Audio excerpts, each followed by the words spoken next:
Hi viewers, welcomes to Sumi's kitchen.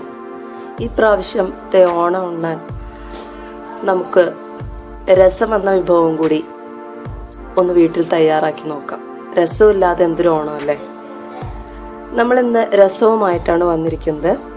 അതിനു വേണ്ടിയിട്ട് തക്കാളി, 2 തക്കാളി, 1 ടീസ്പൂൺ കുരുമുളക്, ഒരു നെല്ലിക്ക വലിപ്പത്തിനേക്കാളും വലിയ ഒരു നാരങ്ങയുടെ വലിപ്പത്തിൽ പുളി, വാളംപുളി, ഒരു 2 തണ്ട് മല്ലിയില, ഒരു 3-4 തണ്ട് വേപ്പില, 1 സ്പൂൺ ജീരകം, 2 ഫുൾ വെളുത്തുള്ളി, വറ്റൽമുളക് 3 എണ്ണം, 1/2 ടീസ്പൂൺ മുളക് പൊടി, 1/4 ടീസ്പൂൺ മഞ്ഞൾപ്പൊടി.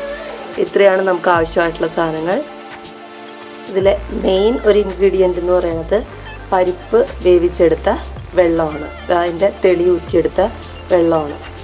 ഇനി നമുക്ക് തയ്യാറാക്കാം. 3 സ്പൂൺ വെളിച്ചെണ്ണ നമുക്ക് ഒഴിച്ചു കൊടുക്കാം. എണ്ണ ചൂടായിട്ടുണ്ട്. നമുക്ക് 1 സ്പൂൺ കടുക് ചേർത്ത് കൊടുക്കാം. വറ്റൽമുളകും വേപ്പിലയും പരിപ്പിൻ്റെ വെള്ളം ഒഴിച്ചു കൊടുക്കാം.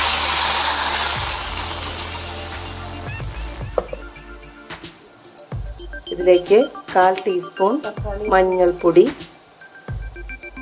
1/2 ടീസ്പൂൺ മുളക് പൊടി, പുളി പിഴിഞ്ഞത്. ഇനി നമുക്ക് തക്കാളി ചേർത്ത് കൊടുക്കാം. ഇനി ഒന്ന് തിളപ്പിക്കാം. ഇനി നമുക്ക് വെളുത്തുള്ളി, ജീരകം, കുരുമുളക് ഇത്രയും ചതച്ചത് നമുക്ക് ഇതിലേക്ക് ചേർത്ത് കൊടുക്കാം.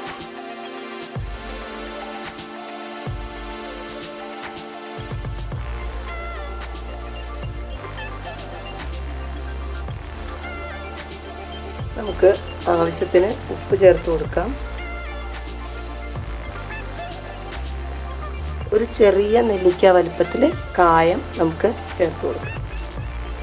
ഇനി ഇതൊന്ന് തിളച്ചാൽ മതി. നമ്മുടെ രസം റെഡിയായി. നമ്മുടെ രസം നന്നായിട്ട് തിളച്ച് മറിഞ്ഞു കഴിഞ്ഞു. അവസാനമായിട്ട് നമുക്ക് മല്ലിയില ചേർത്ത് കൊടുക്കാം.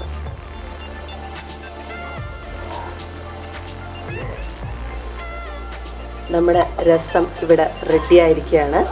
വളരെ എളുപ്പത്തിൽ 5 മിനിറ്റ് കൊണ്ട് തയ്യാറാക്കാവുന്ന വളരെ ടേസ്റ്റി രസമാണ്.